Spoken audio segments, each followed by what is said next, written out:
भगवान परशुराम के बारे में 10 रोचक तथ्य। नंबर 1, भगवान विष्णु का कोई भी ऐसा अवतार नहीं रहा जिसके रहते उन्होंने दूसरा अवतार ले लिया हो, अर्थात एक अवतार की समाप्ति के पश्चात ही वे दूसरा अवतार लेते थे। किंतु जब से भगवान परशुराम ने उनके छठे अवतार के रूप में जन्म लिया है, तब से वे आज तक जीवित है। इस प्रकार भगवान विष्णु का यह एकमात्र अवतार हैं जिन्होंने अपने बाद के अवतारों के समय भी अपनी उपस्थिति दर्ज करवाई। नंबर 2, एक बार भगवान परशुराम ने अपने पिता जमदग्नि के कहने पर अपनी मां रेणुका का मस्तक काटकर धड़ से अलग कर दिया था। अपने पुत्र की कर्तव्य निष्ठा से प्रसन्न होकर उनके पिता ने उनसे वरदान मांगने को कहा था। परशुराम जी ने वरदान स्वरूप अपनी माता का जीवन पुनः मांग लिया था। इसके बाद उनकी मां जीवंत हो उठी थी। नंबर 3, भगवान परशुराम के समय एक राजा था जिसका नाम था कार्तवीर्य अर्जुन। उसकी 1000 भुजाएं थी, इसलिए उसे सहस्त्रबाहु भी कहते थे।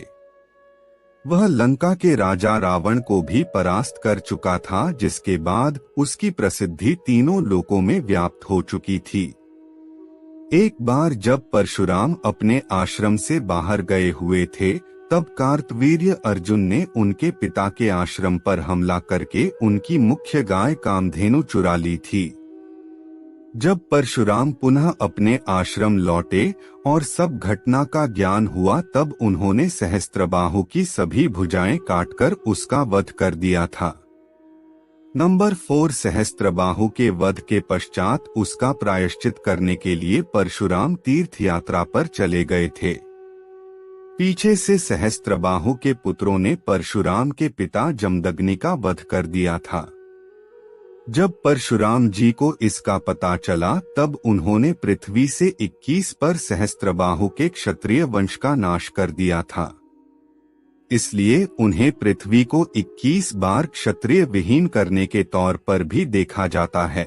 नंबर 5, रामावतार के समय उनकी भगवान श्री राम से राजा जनक के दरबार में प्रथम बार भेंट हुई थी।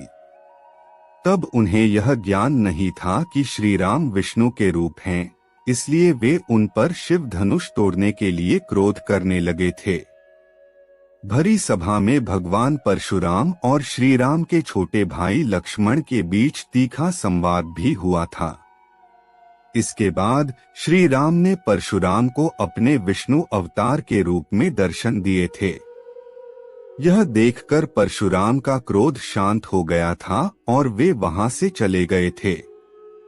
नंबर 6, भगवान श्री कृष्ण के समय में भी उन्होंने महत्वपूर्ण योगदान दिया था। महाभारत का युद्ध लड़ने वाले 3 महान योद्धा उनके शिष्य थे।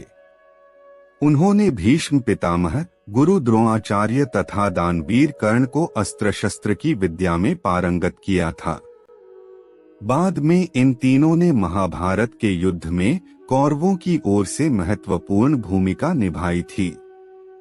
नंबर 7, एक बार उनका अपने ही शिष्य भीष्म से भयंकर युद्ध हुआ था, लेकिन इस युद्ध का कुछ भी परिणाम नहीं निकला था, क्योंकि परशुराम स्वयं भगवान थे। वह भीष्म को अपनी इच्छा के अनुसार मृत्यु मिलने का वरदान था। इसलिए कई दिनों तक भीषण युद्ध चलने के पश्चात स्वयं देवताओं ने दोनों के बीच युद्ध को रुकवाया था। नंबर 8, महाभारत के एक और मुख्य पात्र कर्ण ने परशुराम से झूठ बोलकर शिक्षा ग्रहण की थी। उसने स्वयं को ब्राह्मण बताकर शिक्षा ग्रहण की थी, जो कि असत्य था। जब भगवान परशुराम को इसका ज्ञान हुआ, तब उन्होंने कर्ण को श्राप दिया था कि जब उसे अपनी विद्या की सबसे ज्यादा आवश्यकता होगी तभी वह उसे भूल जाएगा। इसी श्राप के कारण महाभारत के भीषण युद्ध में कर्ण का वध धनुर्धारी अर्जुन के हाथों हुआ था। नंबर 9, भगवान परशुराम के बचपन का नाम राम था, लेकिन एक बार उन्होंने भगवान शिव की कठोर तपस्या की थी। तब भगवान शिव ने उन्हें परशु नाम का एक अस्त्र कुल्हाड़ी दी थी जो उन्हें बहुत प्रिय थी। इसी के बाद से उनका नाम परशुराम हो गया था। नंबर 10 मान्यता है कि भगवान परशुराम कलयुग के अंत में फिर से आएंगे।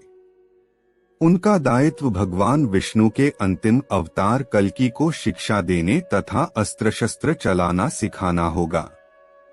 इस दायित्व को निभाने के पश्चात इस धरती से उनका उद्देश्य समाप्त हो जाएगा तथा वे पुनः श्रीहरि में समा जाएंगे।